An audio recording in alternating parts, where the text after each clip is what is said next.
ஆண்டவருடைய பரிசுத்த நாமம் மகிமைப்படுவதாக. கிறிஸ்தவ வாழ்க்கை என்பது ஏதோ பஞ்சுமெத்தையான வாழ்க்கையோ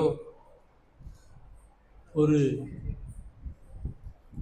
பாடுகள், பிரச்சனைகள், போராட்டங்கள் இல்லாத ஒரு வாழ்க்கை என்று நிறையா பேர் நினைச்சு அப்படி வாழ்கிறதுனால தான் சின்ன பிரச்சனைகள் வந்தால் கூட அதை தாங்க முடியாதபடி,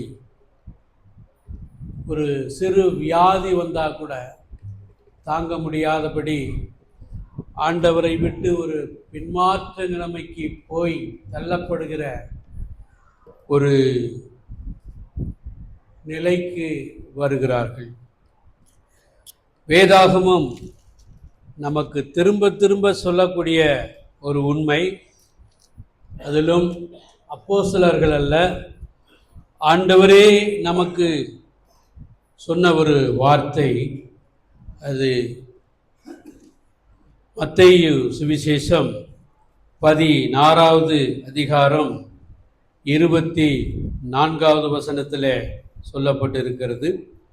அப்பொழுது இயேசு தம்முடைய சீசர்களை நோக்கி, ஒருவன் என்னை பின்பற்றி வர விரும்பினால் அவன் தன்னைத்தானே வெறுத்து தன் சிலுவையை எடுத்துக்கொண்டு என்னை பின்பற்ற கடவன். ஒருவன் என்னை பின்பற்றி வர விரும்பினார். லூக்கா சுவிசேஷம் 9வது அதிகாரம் 23வது வசனத்தில் அதில் ஒரே ஒரு வார்த்தை சேர்க்கப்பட்டிருக்கும். பின்பு அவர் எல்லாரையும் நோக்கி, ஒருவன் என் பின்னே வர விரும்பினால் அவன் தன்னைத்தான் வெறுத்து தன் சிலுவையை அனுதினமும் எடுத்துக்கொண்டு என்னை பின்பற்ற கடவன். இங்கே ஆண்டவர் சிலுவை என்று சொல்லுவது அவர் சுமந்த சிலுவை அல்ல, சிலுவைக்கு அடையாளமாய் காணப்படுகிற உடைய வாழ்க்கையில் வரக்கூடிய பிரச்சனைகள், போராட்டங்கள், துன்பங்கள், நிந்தைகள், அவமானங்கள், இழிச்சொல், பழிச்சொல், இவைகளெல்லாம் சிலுவைக்கு அடையாளமாய், சிலுவை சொல்லுகிற காரியமாய் இருக்கிறது.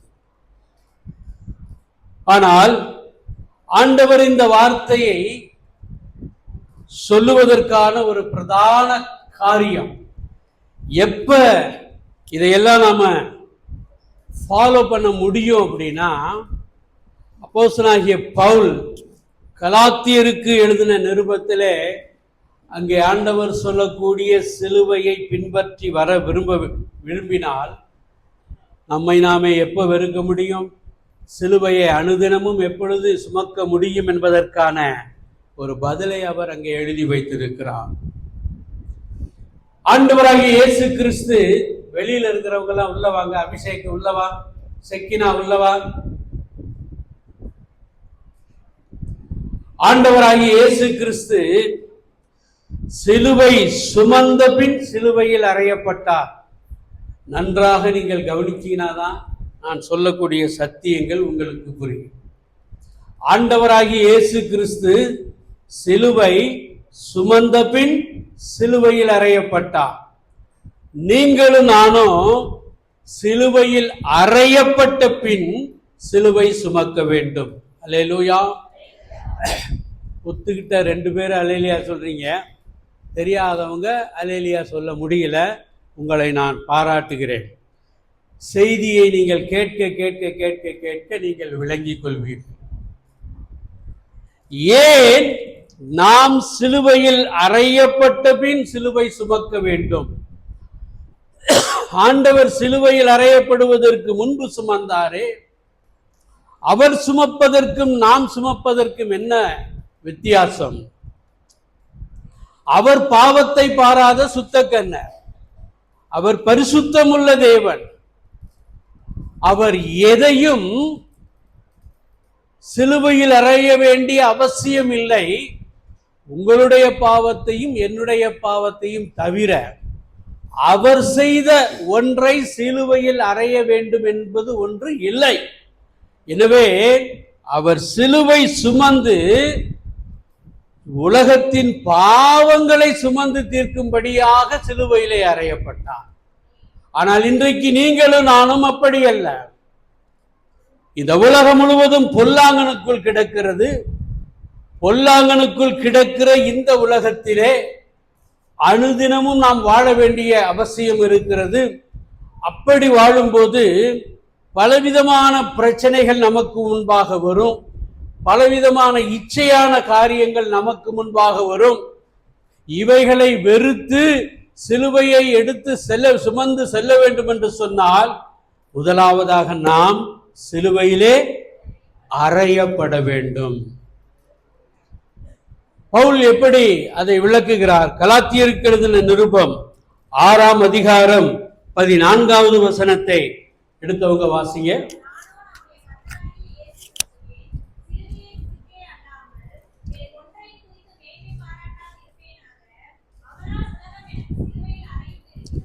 அவரால் உலகம் எனக்கு சிலுவையில் அறையுண்டிருக்கிறது,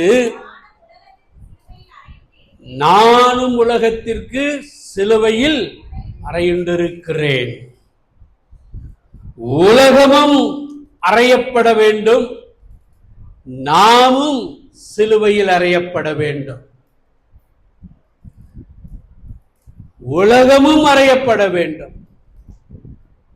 உலகம் ஏன் அறையப்பட வேண்டும்? அன்பின் சீசனாகிய யோவான் எழுதின முதலாவது நிருபம் 1 யோவான் 2ஆம் அதிகாரம் 15-16 வாசித்து பார்த்தீங்கன்னா தெரியும். உலகத்திலும் உலகத்தில் உள்ளவைகளிலும் அன்பு கூற வேண்டாம். காரணம் என்ன சொல்றார் அடுத்த வசனத்துல? மாம்சத்தின் இச்சையும் கண்களின் இச்சையும் ஜீவனத்தின் பெருமை இவைகள் எல்லாம் எங்க உண்டாயிருக்கிறது? உலகத்தில் உண்டாயிருக்கிறது. அப்ப இந்த 3 விதமான ஒரு மனிதனை வீழ்த்தக்கூடிய, ஆவிக்குரிய விசுவாசிகளை வீழ்த்தக்கூடிய இந்த 3 முப்பெரும் பாவங்கள் எங்கதான் இருக்கிறது? இந்த உலகத்தில் இருக்கிறது. அப்ப இந்த உலகத்தில் இருக்கும்போது இந்த உலகத்தை சிலுவையில் அறைய வேண்டும் என்று சொன்னால் என்ன அர்த்தம்? கண்களின் இச்சை, மாம்சத்தின் இச்சை, ஜீவனத்தின் பெருமை இவைகளை முதலாவது சிலுவையில் அறைய வேண்டும். அப்படி அரைஞ்சிட்டோம் அப்படின்னா அந்த உலகத்தில் இருக்கக்கூடிய இச்சைகள் ஒன்றும் நம்மை சேதப்படுத்த முடியாது. ஏன்னா அது எங்க அறையப்பட்டிருக்கு? அதுவாக வர முடியாது.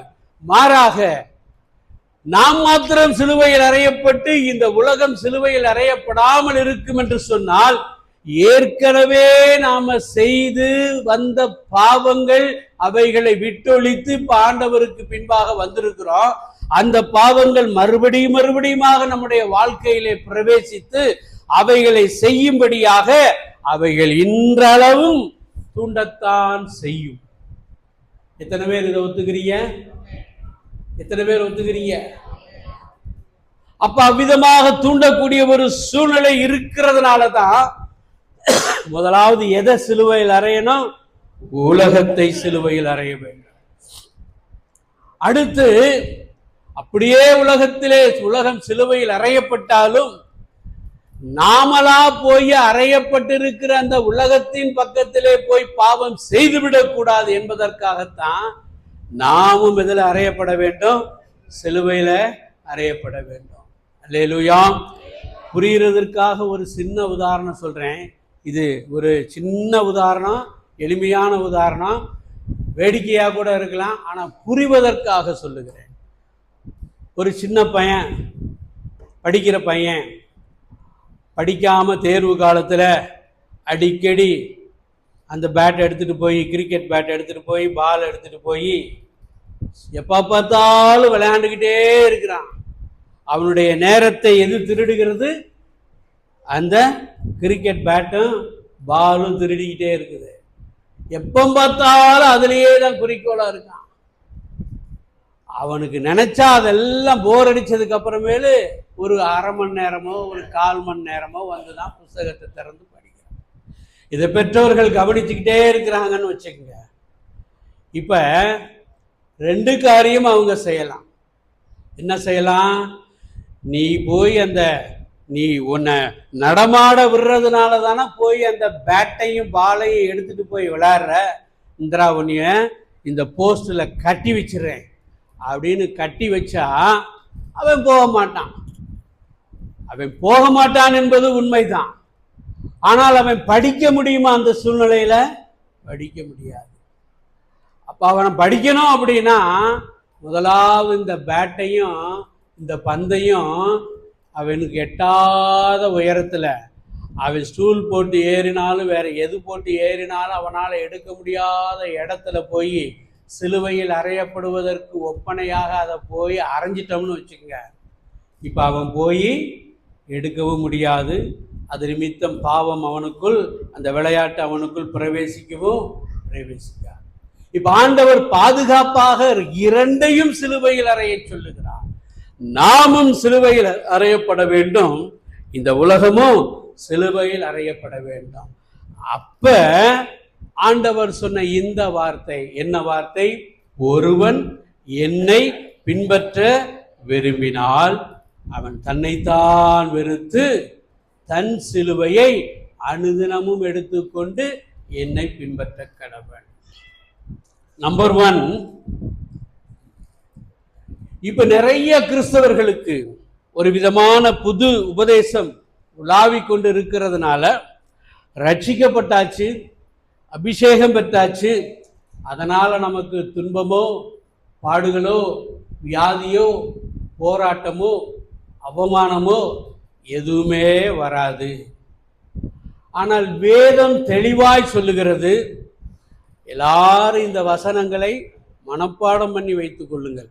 பிலிப்பியருக்கு எழுதின நிருபம் 1ஆம் அதிகாரம் 29வது வசனத்தை வாசிங்க.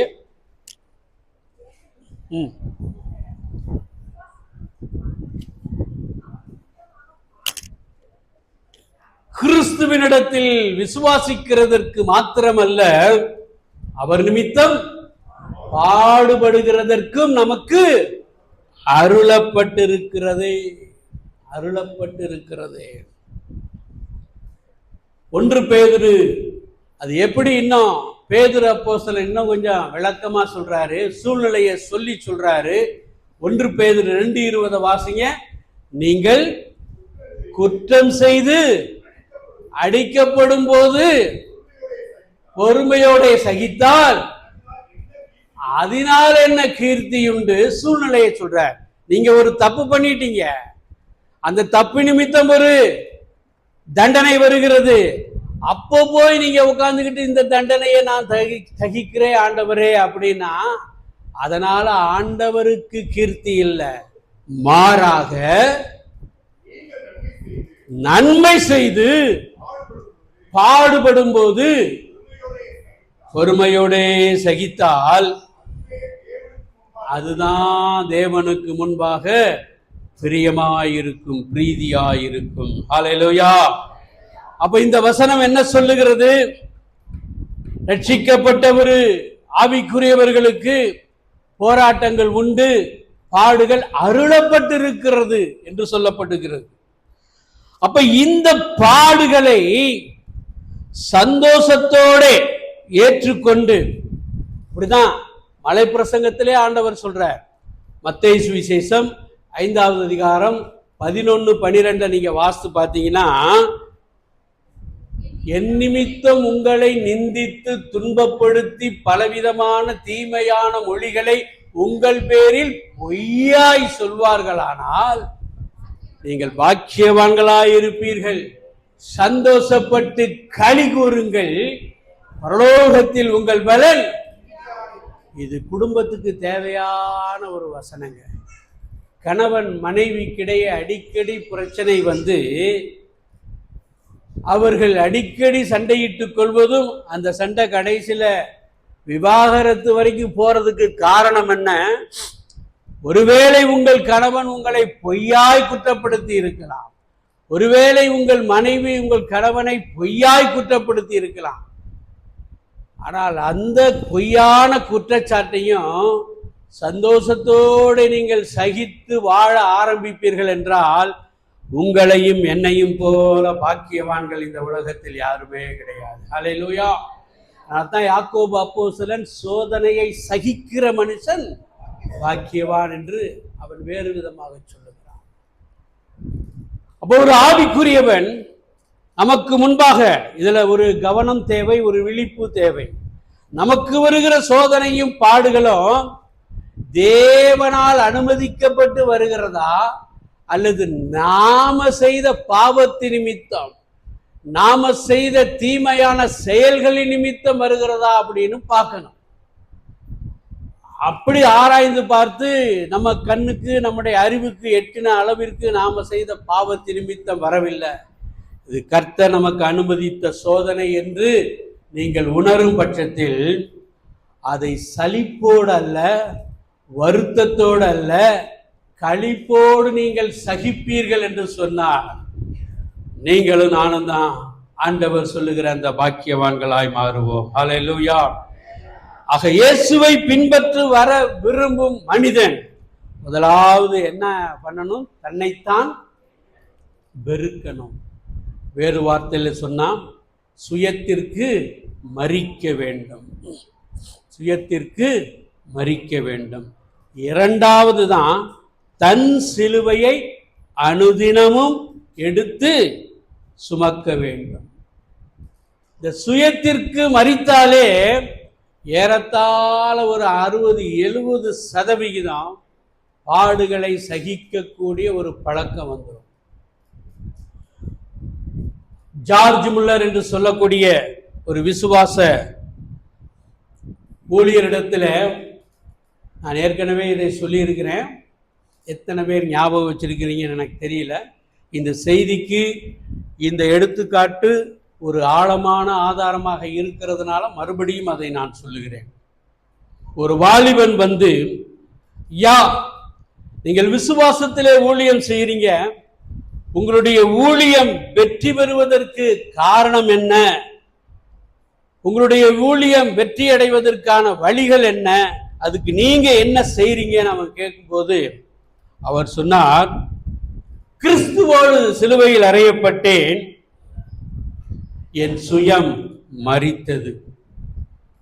வேதம் நமக்கு அப்படித்தான் திரும்ப திரும்ப சொல்லுகிறது. கலாத்தியர் 5வது அதிகாரம் 24வது வசனத்தை வாசிங்க. இன்னொருத்தர் 2வது அதிகாரம் 20வது வசனத்தை வாசிங்க.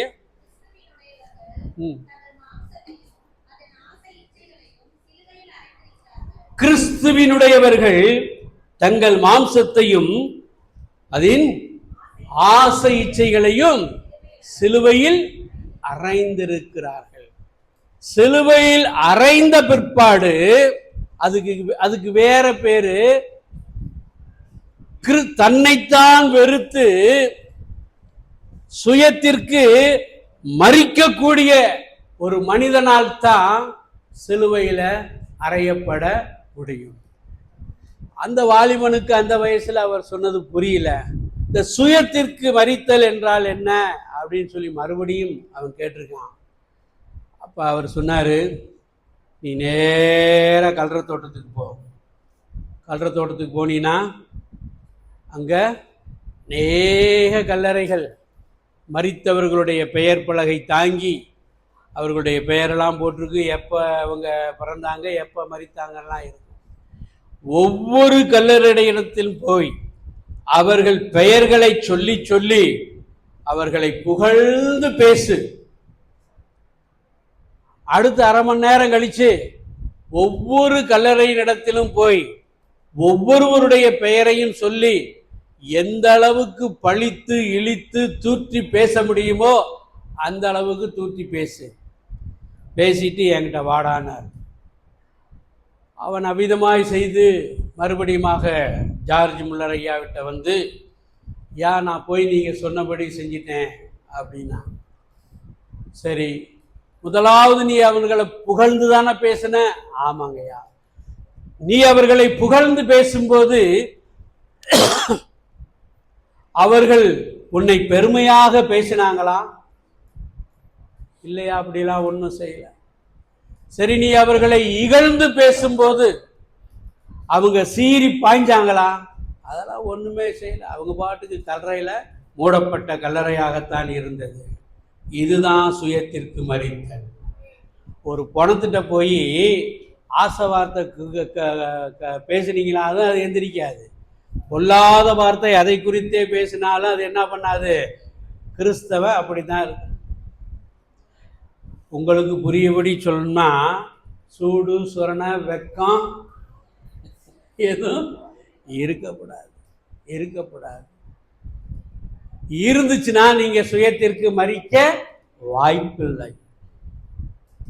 அது இல்லாம போச்சுன்னா நீங்களும் நானும் சுயத்திற்கு எளிதாக மறிக்க முடியும்.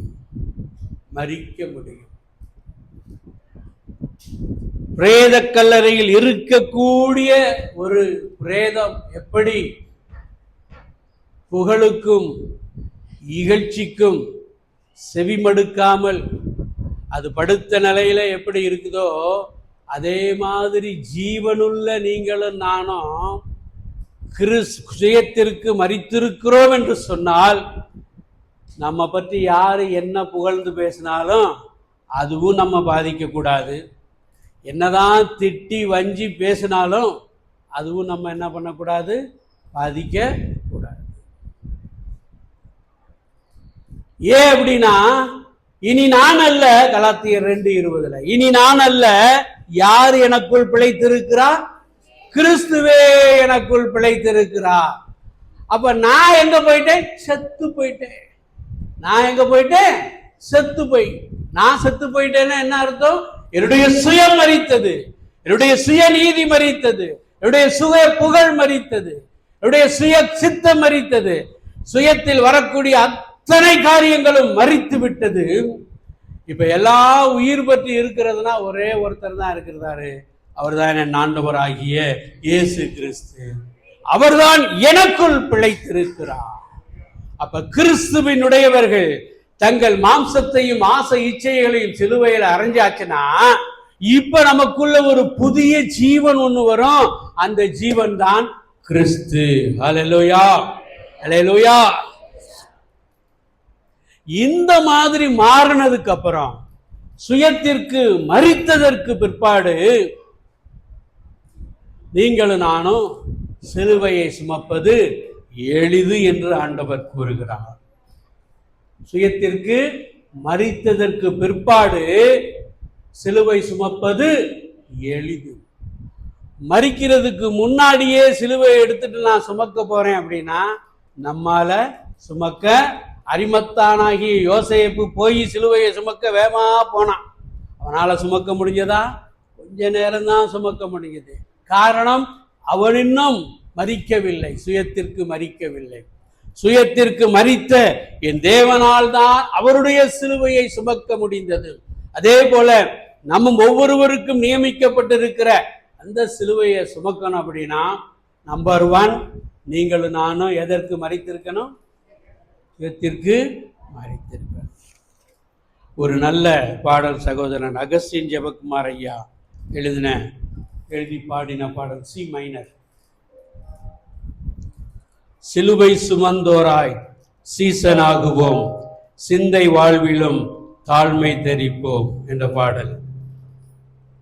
சிலுவை சுமந்தோராய் சீசனாகுவோம், சிலுவை சுமந்தோராய் சீசனாகுவோம், சிந்தை வாழ்விலும் தாழ்மை தெரிப்போம், நிந்தை சுமப்பேனும் சந்தோஷம் சொல்வோம், சிந்தை வாழ்விலும் தாழ்மை தெரிப்போம், நிந்தை சுமப்பேனும் சந்தோஷம் கொள்வோம். இயேசு தாங்குவார், அவரே சுமப்பார், ஒரு போதும் கைவிடவே மாட்டார். இயேசு தாங்குவார், அவரே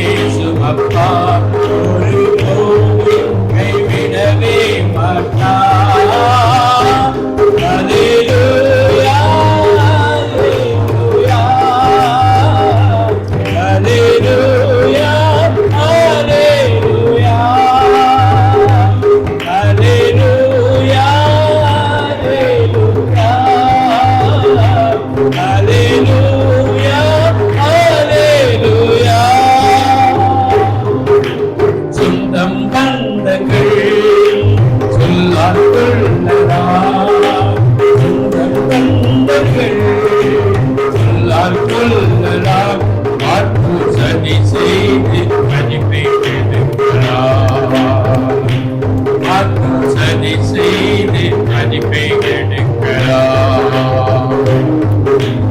அவரே அனைத்தும் இழந்தாலும் அதை மகிழ்வேன் என்று அவருக்காகவே அனைத்தும் இழந்தாலும் அதை மகிமை என்று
பேதுருவுக்கு சுயத்தை மறிக்கவும் சிலுவையை எடுத்து செல்லவும் இந்த பாடத்தை ஆண்டவர் எப்படி கற்றுக் கொடுக்கிறார் என்பதை தியானித்து நாம் கடந்து செல்வோம்.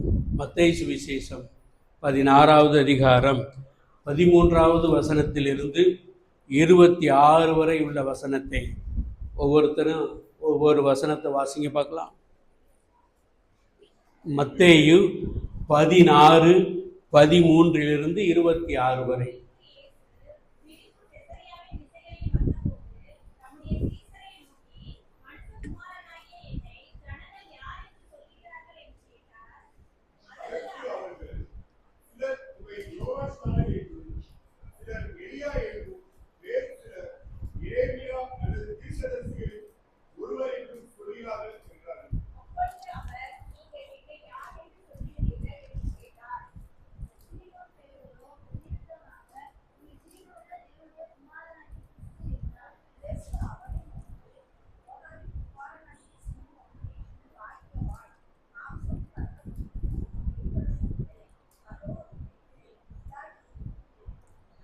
மேலும் நான் உனக்கு சொல்லுகிறேன், நீ பேதுருவாய் இருக்கிறாய், இந்த கல்லின் மேல் என் சபையை கட்டுவேன், பாதாளத்தின் வாசல்கள் அதை மேற்கொள்ளுவதில்லை.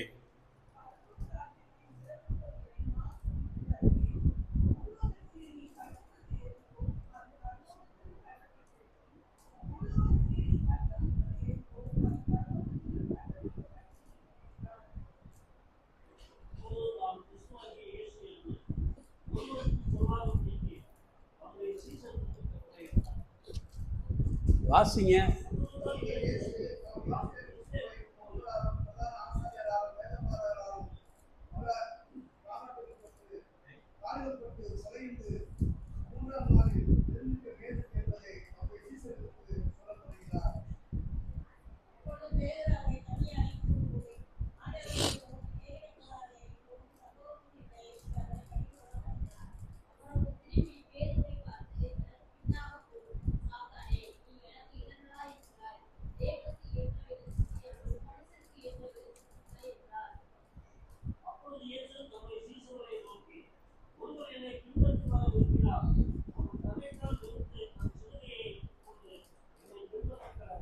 ஆமாம், 24வது வசனத்தில் சொல்லப்பட்டிருக்கிற காரியத்தை செய்ய வேண்டும் என்று சொன்னால் 13வது வசனத்திலிருந்து ஆண்டவர் சொன்ன காரியங்களை புரிந்து கொண்டால்தான் நம்மை வெறுக்கவும் சிலுவையை சுமக்கவும் நம்மால் முடியும்.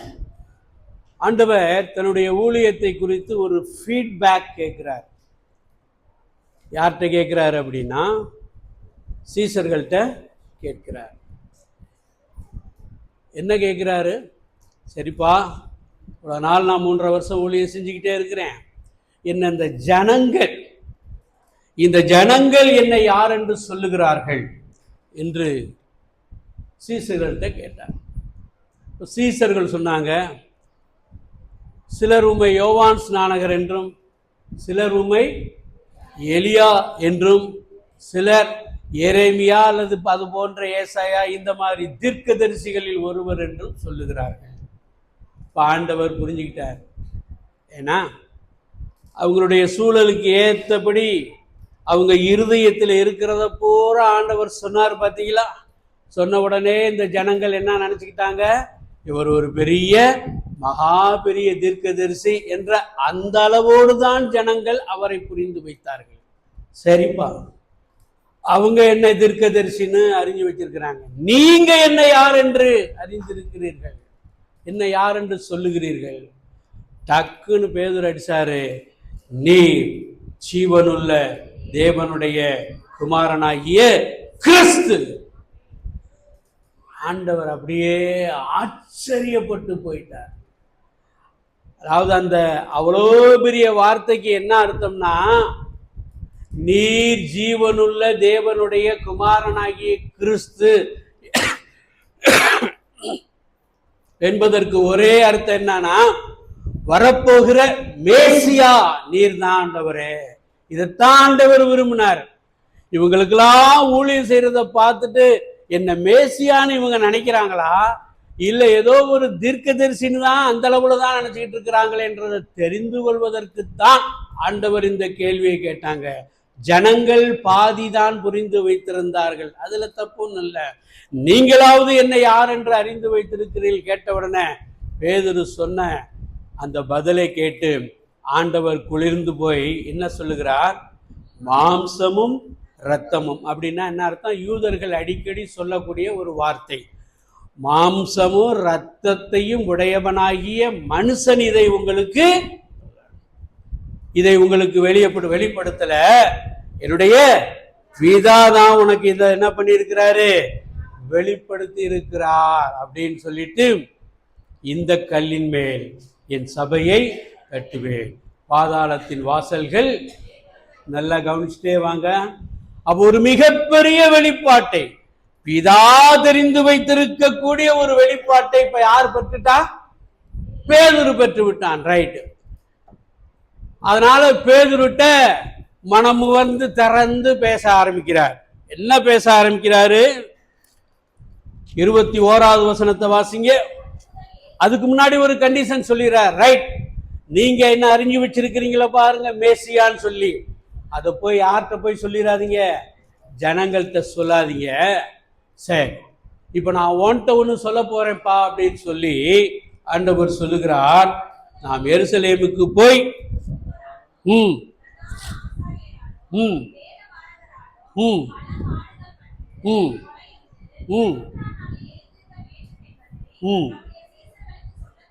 சொல்ல தொடங்கினார். பேதுரு என்ன பண்ணிருக்கணும்? இவ்வளவு பெரிய வெளிப்பாட்டை பெற்ற பேதுரு ஆண்டவர் சொன்னதை கவனமாய் கேட்டு, ஆண்டவரே இந்த பாடுகள் படப்போறீங்களே, இதெல்லாம் எதுக்காக அப்படின்னு கேட்கிறத விட்டுட்டு, அவனுடைய சிந்தை, ஏன்னா அவன் மனுஷன் தானே, மனிதனுக்கேற்றதை சிந்திக்கிறான். இது தனியாக ஆண்டவரை அழைத்து கொண்டு போய், இது உமக்கு நேரிடக்கூடாது. இந்த வார்த்தை வருவதனுடைய அர்த்தம் என்ன அப்படின்னா, நீர்தான் வரப்போகிற மேசியா, நீர்தான் இந்த பூலோகத்தில் அற்புதங்களையும் அடையாளங்களையும் செய்து கொண்டிருக்கிற குமாரனாகிய கிறிஸ்து, நீர்தான் ஜனங்களுடைய பாவங்களை சுமந்து தீர்க்க வெளிப்பட்ட தேவாட்டுக்குட்டி, வரப்போறவரும் இருந்தவரும் நீர்தான், இருக்கிறவரும் நீர்தான், வரப்போகிற மேசியாவும் நீர்தான். உமக்கு இந்த பாடுகள் வரக்கூடாது. அப்ப ஆண்டவருடைய ஸ்டேட்டஸை வச்சு இந்த பாடுகள் வரக்கூடாது என்று பேதுரு முடிவு கட்டினான். அன்புக்குரிய விசுவாச மக்களே, பல நேரங்கள்ல நீங்களும் நானும் இந்த ஸ்டேட்டஸை பார்க்கறதுனால தான் நமக்கு வரக்கூடிய துன்பங்களையும் பாடுகளையும் பிரச்சனைகளையும் போராட்டங்களையும் சந்தோஷமாக ஏற்றுக்கொள்ள முடியாதபடி, வேறு வார்த்தையில சொல்லணும் அப்படின்னா சுயத்திற்கு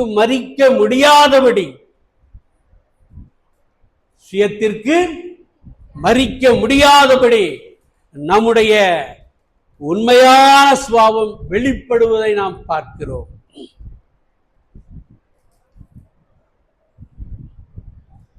திடீர்னு ஒரு ஊழியக்காரர் வந்து உங்களுக்கு தீர்க்க தரிசனமா ஒன்று சொல்றாருன்னு வச்சுக்கோங்க. உங்களுக்கு நன்மைக்கு ஏதுவா சொன்னா ஆஹா ஒரு சூப்பர் தீர்க்கதரிசின்பீங்க. உங்களுக்கு வரப்போகிற பாடுகளையும் பிரச்சனையும் போராட்டத்தையும் பத்தி சொன்னா உடனே போய் அவர் கிடக்காரு. நான் யாரு? 30 வருஷ விசுவாசியாக்கும், இந்த சபைக்கு தூணாக்கும், நான் தான் விசுவாச வீரனாக்கும். பரிசுத்தத்தில் என்ன அடிச்சுக்கிறது ஒரு ஆளும் கிடையாது. ஊழியத்துக்கு கொடுக்கறதுல என்ன அடிச்சுக்கிறதுக்கு ஒரு ஆளும் கிடையாது. முழங்கால் போட்டுன்னா 3 மணி நேரம் விட்டாம போட்டு ஜெபம் பண்ணுவேன். அந்நிய பாஷையில நிறைஞ்சன்னா 1 மணி நேரத்துக்கு குறையாம அந்நிய பாஷையில பேசி ஜெபிப்பேன். இந்த எண்ணம் இருக்கிறதுனால தான் நமக்கு வரக்கூடிய பாடுகளை நம்மால் சந்தோஷமாக ஏற்றுக்கொள்ள முடியவில்லை. அல்லேலூயா, அல்லேலூயா. அப்ப நம்ம சந்தோஷமா ஏற்றுக்கொள்ளணும் அப்படின்னா மனிதன் ஆவி ஆத்மா சரீரத்தை உடையவனாய் இருக்கிறான். இப்ப இதுல எது இந்த பாடுகளை சகித்துக் கொள்வதற்கு வெறுக்க வேண்டும்? ஆவியா ஆத்மாவா சரீரமா அப்படின்னா இன்றைக்கு ஆர்சி கிறிஸ்தவர்கள் செய்து கொண்டிருக்கிறபடி சரீரத்திலே அவர்கள் ஒரு சுய வெறுப்பை உண்டாக்கி கொள்கிறார்கள். என்ன சுய வெறுப்பு? பொட்டு வைக்க மாட்டாங்க, பூ வைக்க மாட்டாங்க, நல்ல சேலை கட்ட மாட்டாங்க, கறி எடுக்க மாட்டாங்க, ஈஸ்டர் அன்னைக்கு 40 நாளும் சேர்த்து போய் எடுத்து சாப்பிடுவாங்க. அல்லேலூயா, அல்லேலூயா. நல்ல புடவை கூட கட்ட மாட்டாங்கன்னு நினைக்கிறேன். அப்படிங்களா சிஸ்டர்? ஆர்சிலேருந்து ரட்சிக்கப்பட்டு வந்தவங்க சொல்லுங்க. நல்ல புடவை கூட தபசு காலம். என்ன காலம்? தபசு காலம். நான் ஒன்றை சொல்லுகிறேன். நம்முடைய சரீரத்தில் நம்மை வருத்தி கொண்டு எடுக்கக்கூடிய இந்த சரீர பிரகாரமான சுய வெறுப்பு என் ஆண்டவருக்கு எதை ஒன்றையும் கூட்ட முடியாது. அல்லேலூயா. நீங்க உடுத்திருக்கிற உடையோ, நீங்கள் வாழ்கின்ற எளிய வாழ்க்கையோ, அல்லது நீங்க கலட்டி இருக்கிற நகையோ, அல்ல நீங்க உடுத்தி இருக்கிற வெள்ளை புடவையோ, எதுவும் ஆண்டவருக்கு ஒன்றையும் கூட்ட முடியாது. அப்ப எங்க பிரதர் இந்த சுய வெறுப்பு வரணும் அப்படின்னா ஆத்மாவுல வரணும். அல்லேலூயா. ஆத்மாவுல வரணும். ஆத்மாதான் உணர்வுகள் உண்டாகிற இடம். அந்த உணர்வுகள் உண்டாகிற இடத்துல ஒரு சுய வெறுப்பு வரணும். என்ன வெறுப்பு வரணும்? இந்த சோதனை வந்தவுடனே ஆண்டவரே நீர் அனுமதித்திருக்கிறீர், உமக்கு முன்பாக நான் ஏமாத்திரம், அற்ப புழு, பாவிகளிலே பவுல் சொன்னா பாத்தீங்களா? பாவிகளிலே பிரதான பாவி நான் தான் சொல்லி அதை சந்தோஷமாய் சகிக்க ஆரம்பிப்பீர்கள் என்று சொன்னால் அப்பதான் நாம சுயத்தை வெறுத்திருக்கிறோம், சிலுவையை எடுத்து சுமக்க ஆரம்பித்திருக்கிறோம். அதை விட்டுட்டு என் பெருமை என்ன, எங்க அப்பா கிறிஸ்தவரு, எங்க தாத்தா கிறிஸ்தவரு, நாங்க இந்த வழி வந்த கிறிஸ்தவர்களாக்கும், இப்படிலாம் ஊழியத்துக்கு உதவி இருக்கிறோம், இப்படி எல்லாம் ஊழியத்தை தாங்கி இருக்கிறோம் சொல்லி மாறுதட்டி கொண்டு இருப்போம் என்று சொன்னால் சுயத்துக்கு மறிக்கல, சிலுவை பக்கமே போகவே இல்லை. அப்புறங்கிட்டு சிலுவையை தூக்குறது, சுமக்கிறது, சிலுவை பக்கமே நீங்களும் நானும் போகவே இல்லை. அப்ப ஆண்டவர் முதலாவது அவரை போல மாற வேண்டும் என்று சொன்னார். சுயத்திற்கு மறிக்கணும்னு சொல்றாரு, தன்னைத்தான் வெறுக்கணும் அப்படின்னு சொல்றாரு. இரண்டாவதாக சிலுவையை சுமக்க வேண்டும் என்று சொல்லுகிறார். ஏன் அவர் இதை சொல்லுகிறார்? அவர் யாரை போல இருக்கிறார்னா பிதாவை போல இருக்கிறார். அப்படித்தானே வேதம் சொல்லுகிறது. நானும் பிதாவும் ஒன்றாயிருக்கிறோம். என்னை கண்டவன் பிதாவை கண்டான். அப்ப பிதாவே, நீங்க எப்படி இருக்கிறீங்களோ அதே மாதிரி நானும் இருக்கிறேன். நீங்கள் எனக்கு கொடுத்த இவர்களையும் என்னை போல மாத்த போறேன். அப்படின்னா யாரை போல மாத்த போறேன்னு அர்த்தம்? பிதாவை போல மாத்த போறேன். இது எங்க சொல்லி இருக்கிறாரு? யோவான் சுவிசேஷம் 17வது அதிகாரம் 22வது வசனத்தை வாசிக்க பார்ப்போம். நான் ஒன்றாய் இருக்கிறது போல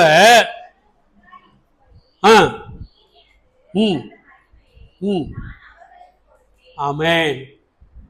நீரும் நானும் ஒன்றாய் இருக்கிறது போல நீர் எனக்கு கொடுத்த இந்த ஜனங்களும் நானும்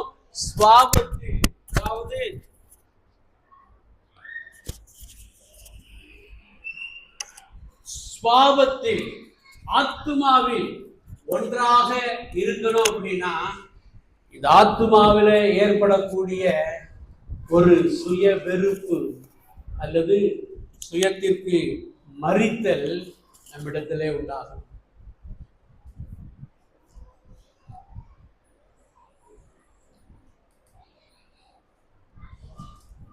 இந்த சத்தியங்கள் எல்லாம் ஆரம்ப நாட்களிலே பேசப்பட்டு இன்றைக்கு விசுவாசிகள் மத்தியில் மறக்கப்பட்டு போன ஒன்றாயிருக்கிறது.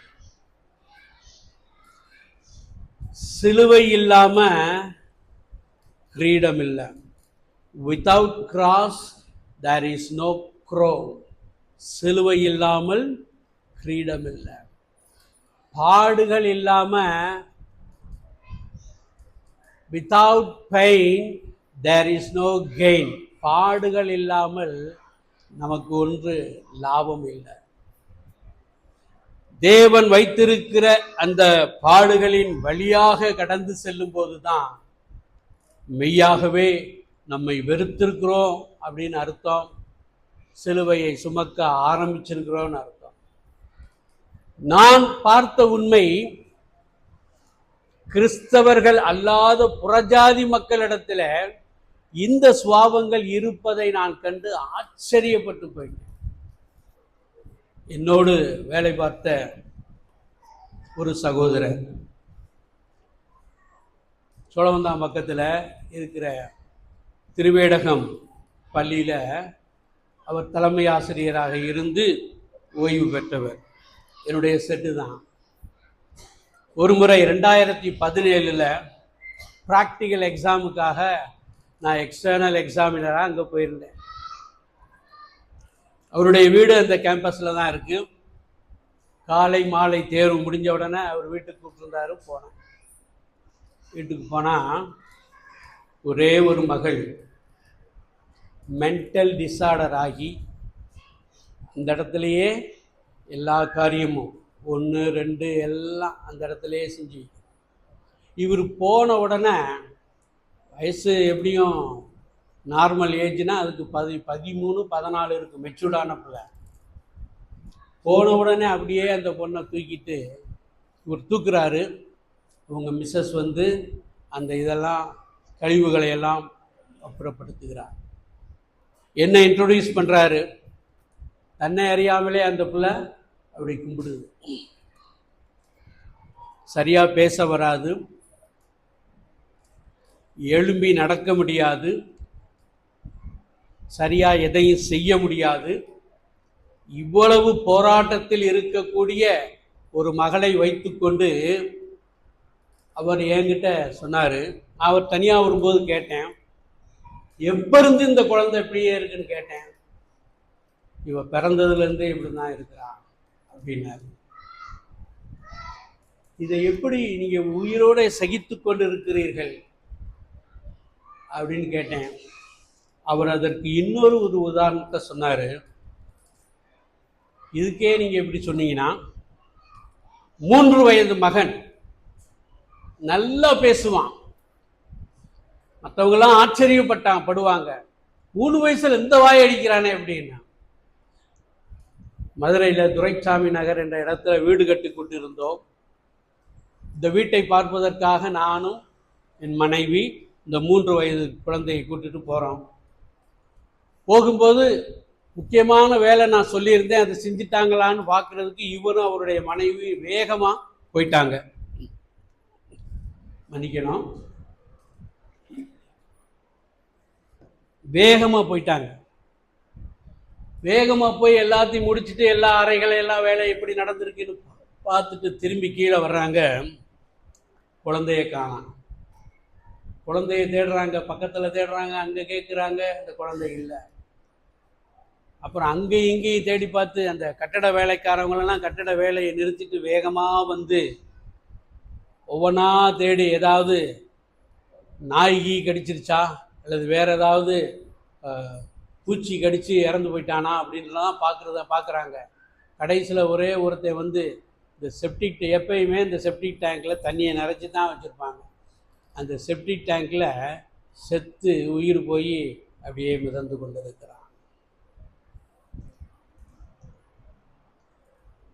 உயிரோட கண்ணுக்கு முன்னாடி 3 வயசு மகன். அவனை குறித்து அவர் ஒரு காரியம் சொல்லுவார். அவருடைய மனைவி பேர் லட்சுமி. இப்போ நீங்கள் என் மகன் இருக்கும்போது, என் மகன் 3 வயசாக உயிரோட இருந்து நீங்கள் வந்திருந்தீங்கன்னா அவன் என்ன தெரியுமா சார் சொல்லுவான், லட்சுமி அப்பா ஃப்ரெண்டு வந்திருக்கிறார், போய் காப்பி கொண்டு வா, டீ கொண்டு வா, கூல்ட்ரிங்க்ஸ் கொண்டு வா, இப்படி பேசுவானா.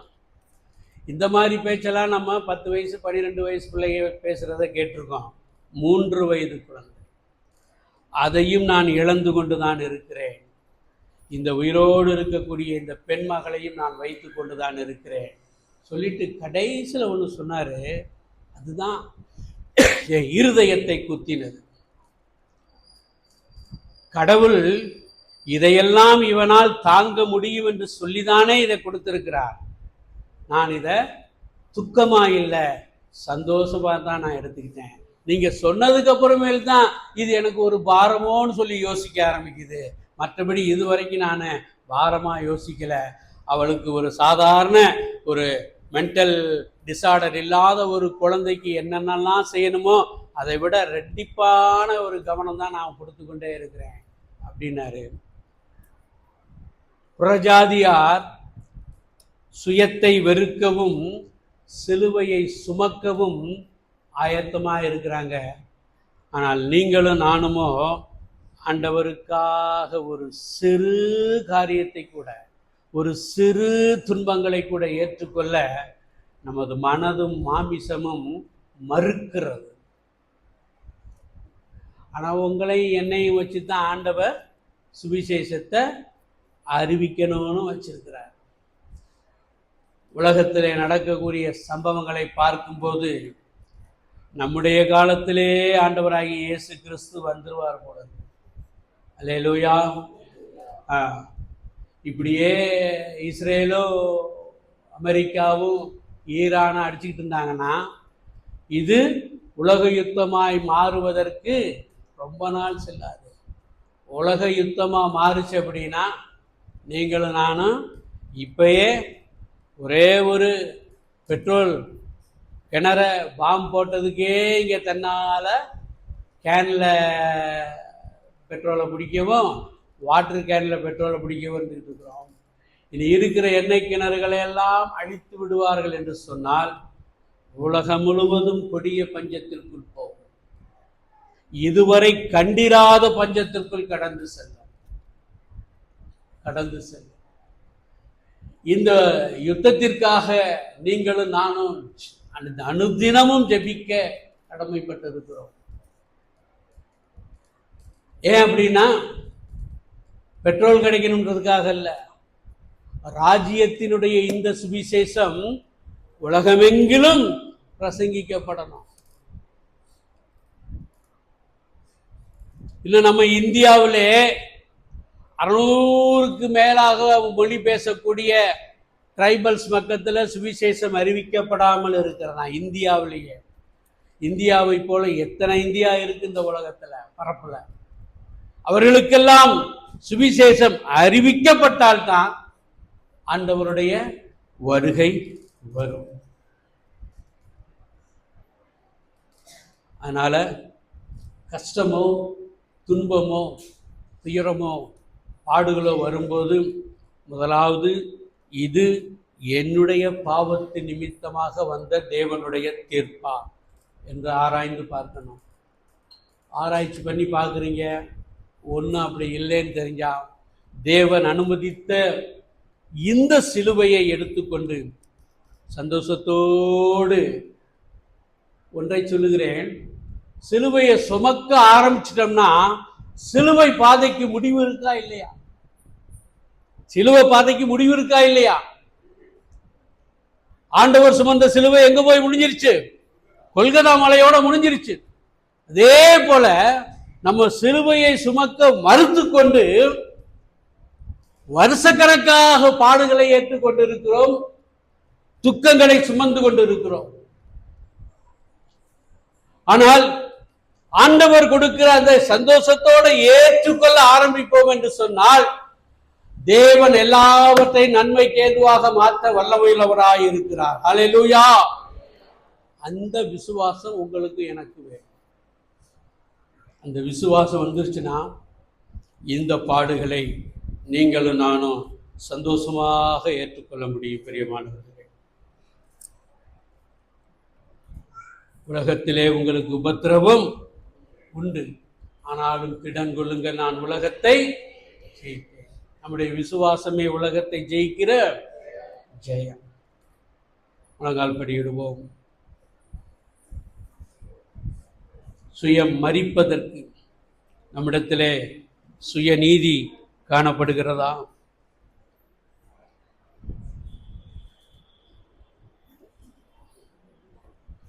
சுய சித்தம் காணப்படுகிறதா? சுய மகிமை காணப்படுகிறதா? சுய பெருமை காணப்படுகிறதா? அவ்வளவு படிச்சுட்டனாக்கும், என்ன போல படித்தவங்க இங்கே யாரும் இல்லை.